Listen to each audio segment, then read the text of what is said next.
Hi everyone, Petrik here. So for today's video, I'll be talking about the top 6 noteworthy release for the fantasy and sci-fi genre in the month of August. So this video is a bit late, but it's always better late than never to talk about some noteworthy release being released in a single month.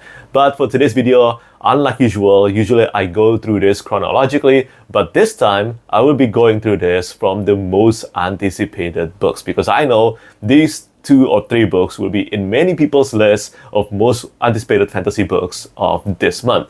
And plus, for the first one that I'm going to be talking about, this is the only one that I have read out of all the books listed in this list, and I have a physical copy of the book. And I'm talking about Katabasis by R.F. Kuang, being released on the 26th of August. So yeah, this is the newest tale and also the newest novel by R.F. Kuang. This is a standalone Dark Academia novel, again, just like Babel. And this one is being released within this month. It is in many people's list of most anticipated books of the year, and I have the pleasure of reading the book much earlier. So what's the book about? Dante's Inferno meets Susanna Clarke's Piranesi in a new Dark Academia fantasy from R.F. Kuang, in which 2 graduate students must put aside their rivalry and journey to hell to save their professor's soul, perhaps at the cost of their own. Katabasis, noun ancient Greek, the story of a hero's descent to the underworld. Alice Law has only ever had one goal: to become one of the brightest minds in the field of magic. She has sacrificed everything to make that a reality: her pride, her health, her love life, and most definitely her sanity, all to work with Professor Jacob Grimes at Cambridge, the greatest magician in the world. That is, until he dies in a magical accident that could possibly be her fault. Grimes is now in hell, and she is going in after him, because his recommendation is the key to her future, and he could hold her dreams in his now incorporeal hands. Unfortunately, her rival Peter Murdoch has come to the very same conclusion.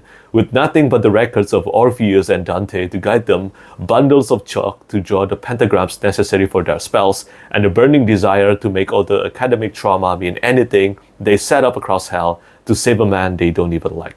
But hell is not like the storybooks say. Magic isn't always the answer, and there's something in Alice and Peter's past that could forge them into the perfect allies or lead to their doom. So yeah, this is a great book. I have always enjoyed every book by R.F. Kuang, and this is not an exception.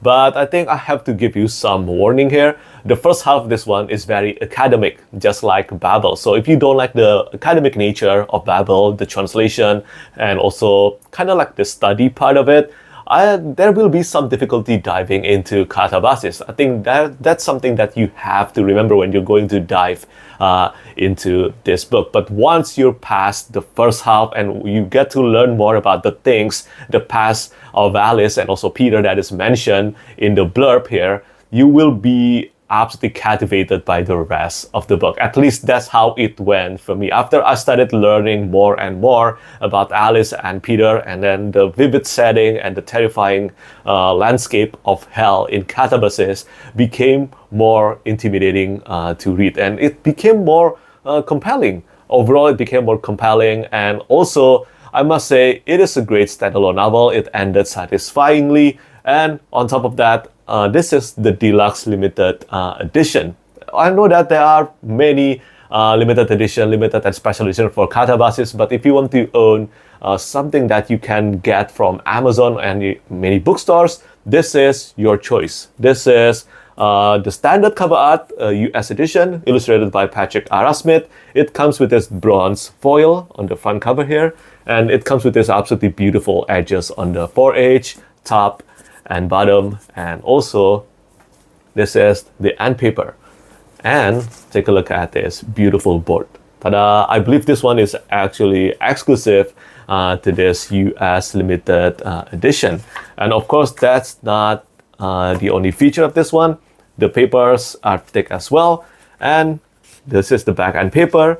And after checking through this one, because I read the book using the e-arc, well, apparently this book, it comes with all these unique symbols at the front of the chapters. So yeah, this is a great edition to have, and of course this is a great book to read. I enjoyed this one. I give this one a 4 4 out of 5 stars rating, or an 8 out of 10 stars rating. And I want to say thank you so much to HarperCollins for sending me a physical copy, a deluxe edition of Katabasis much earlier than the release date. Thank you so much for that. So what's next being released on the 26th of August? Well, there are still 2 more books to spotlight here. The next one is something that I'm excited about as well. This is for The Art of Legend by Wesley Chu. This is the 3rd and the final book in the War Art Saga series by Wesley Chu, and I've been excited to read this one ever since the release of the first book. I think The Art of Prophecy.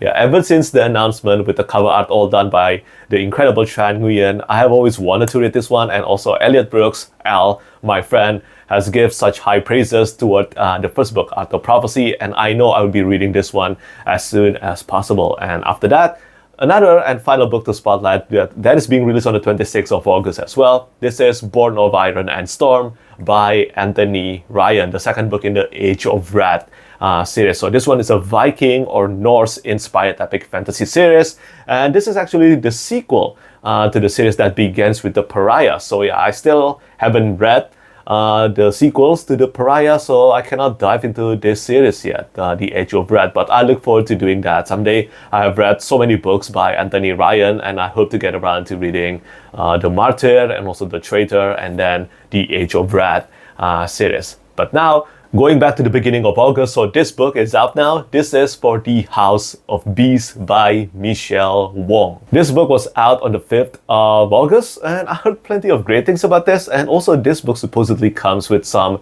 great interior illustrations as well. The cover art is done by Eileen Kuang, and this is the premise of the novel. Step into the House of the Beast in this dark epic fantasy debut from the Legend of Korra graphic novel illustrator Michel Wong, about a young woman who strikes a deal with mischievous and alluring god to seek revenge on her aristocratic family, featuring illustrations throughout by the author. Born out of wedlock and shunned by society, Alma learned to make her peace with solitude, so long as she had her mother by her side. When her mother becomes gravely ill, Alma discovers a clue about her estranged father and writes a message begging for help.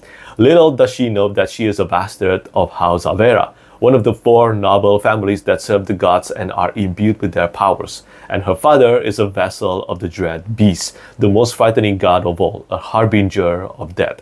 In a desperate exchange for her mother's medicine, Alma agrees to sacrifice her left arm to the Beast in a ceremony that will bind her forever to the house and its deity. Regardless, her mother soon passes, leaving Alma trapped inside the Avera's grand estate, despised by her relatives and nothing but a pawn in her father's schemes. Now, vengeance is the only thing that keeps Alma going. That and the strange connection she has with her god, a monster who is constantly by her side, an eldritch being taking the form of a beautiful prince with starlit hair that only she can see. He tells Alma that she has been chosen to bring change upon their world, and with his help, Alma plots a perilous journey to destroy the house that stole everything from her. So yeah, that's the premise of the House of Beasts. I think that premise actually tells more than it should. I think, but you know what? I'm just here to tell you the news. But if you have read this book, do let me know what you think about it. I think this book sounds quite promising. Let me know whether the book actually sounds as good as the premise.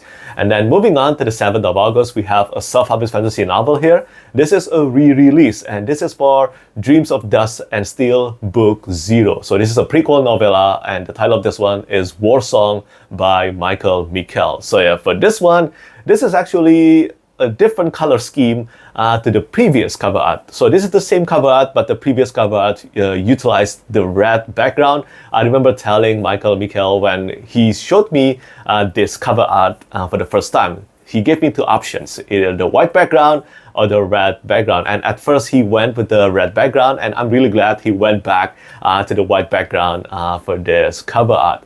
And yeah, as I said, this is Dreams of Dust and Steel prequel novella. And I haven't read this one. I have only read The Price of Power. And this novella is out now, so you can read this one probably before even reading The Price of Power. I still need to get around to this. Atmar's future is a path paved with broken glass. Each step forward living under Scotian tyranny cuts away another piece of his humanity, right down to the bone. But even a meager life as a minor is better than a pointless death. A sister, a mother, a lover, all lost at the uncaring hands of the Scots, have left him with nothing but memories and ash for comfort. While stories like his are all too common, they still aren't enough to stoke rebellion among the oppressed. If Atmar is to find hope amid the brutal occupation of his homeland, he'll have to question how deep his convictions go. For with every crack of the enemy's whip, he'll know torment. With every swipe of their axes, he'll know suffering. And every moment he refuses to act will drag him further from his destiny. Maybe there are no more heroes left, or maybe they're waiting to be made. And moving on to the 12th of August, so again, this book is out already as well. This is for The Bone Raiders by Jackson Ford. So yeah, this one, the cover art kind of reminds me a bit of Kings of the Wild, but there is dragon behind the characters. And it's the first book in the Rakada series. We didn't start the fire, but our giant fire-breathing lizards did. You don't mess with the Rakada. The people living in the grasslands of the tapestry call them the Bone Raiders, from their charming habit of displaying the bones of those they kill on their armor. But being a raider is tough these days. There's a new great Khan in the tapestry. He plans to use his sizable military to get rid of the raider clans. And then there are huge fire-breathing lizards that are straying into the grasslands a little too often these days. Sayana is a raider scout. She knows that to protect their way of life, she needs to do something drastic, like convincing her clan to ride those huge lizards instead of horses. Sayana doesn't know how to do it without being eaten and or cooked alive, but she better figure it out fast or she and her clan, along with every other raider in the tapestry, will be wiped out. So yeah, again, if you have read this one, do let me know what you think about it. Again, I'm spotlighting books that I think sound interesting in this video. And finally, the last book, this is for The Night Ends with Fire. The second and the last book in the Dragon Spirits duology by K.X. Song. So yeah, this is the final book in the duology. And this is, I believe this is an Asian-inspired epic fantasy series. And I don't know too much about it, to be honest. I just think that the cover art of these books, they look absolutely gorgeous.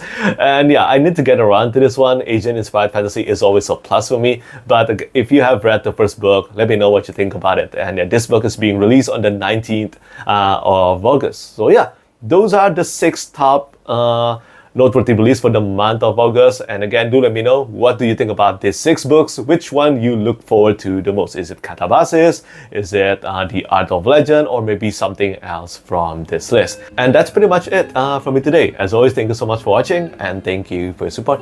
Bye bye. Lastly, I want to say thank you so much once again to all my patrons who keep on supporting me.